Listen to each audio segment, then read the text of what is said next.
Hi, welcome to Spanish 101, and today we're going to continue talking about indefinite and negative adverbs, and this video is a practice.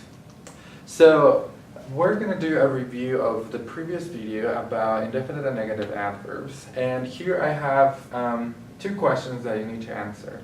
So the first question is, what's an adverb? So it is important for us to know what's an adverb if we want to use indefinite and negative adverbs correctly. So that's the first question, and the second question is, I want you to list the 4 indefinite and negative adverbs. This is just for you to have an idea that you have to memorize these, or you have to be able to remember them. So I want you to pause the video and fill out these questions on a piece of paper, and then press play to double check your answer. Perfect. So, what's an adverb? So the main idea that you need to have is that an adverb describes an action or adds more information about an action, how an action is been done. And if we think of examples, we can think of she dances beautifully. Beautifully, it's going to be an adverb because it's giving more information about the action, not about the person, but about how the action has been done. So that's what an adverb is. So as long as you have that an idea in you, then you'll be able to answer that question. List the 4 indefinite and negative adverbs. So the negative adverbs that we learned were nunca y tampoco. Okay? And what are the indefinite adverbs? Siempre and también.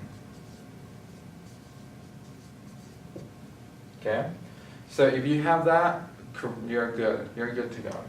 So just remember, you have to memorize those. Let's see. So this example now, it's for you to fill in the blanks with the correct indefinite and negative adverb. And there is no correct answer as long as it makes sense, okay? So you can either use the negative or the indefinite, but like I said, it has to make sense, okay? So go ahead, press pause, answer the questions, and then we'll double check. Perfect, so let's see what you got. So here we have a dialogue between Luis and Miguel, and this one is just a sentence, and here we have another dialogue between Luis and Miguel. So the first, Luis is talking about doing homework. So you could either say siempre or nunca. So Luis is basically sharing with Miguel that he always does his homework, or he could either say, I never do my homework. So the most appropriate way that Miguel can answer is by saying, yo siempre or nunca. So you could use either or. But if Miguel is agreeing with him or disagreeing, you can also say yo nunca. I mean, you could say también or tampoco. So if Luis stated that he always does his homework, then since it requires a positive answer or an affirming answer, we're going to use también. But if Luis is saying, I never do my homework, we need an answer that matches that, right? We need something to agree with. In that case, tampoco, it's going to be the word that matches with nunca, okay? So number 2, this could either be siempre or nunca.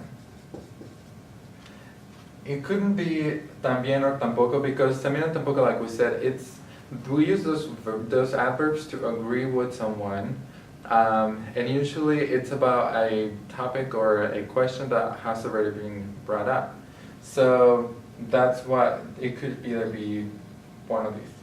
The next one, Luis, yo nunca,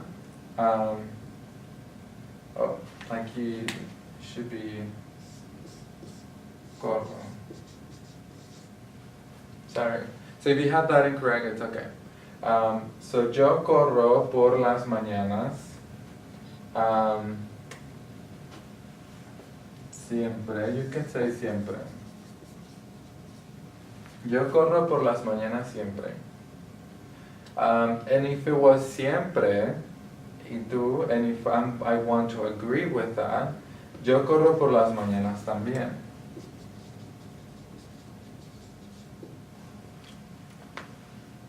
Okay, so that would be the best answer. It's not going to be nunca, because nunca, siempre is more flexible. You can write siempre at the very beginning or at the end, but nunca goes always at the very beginning.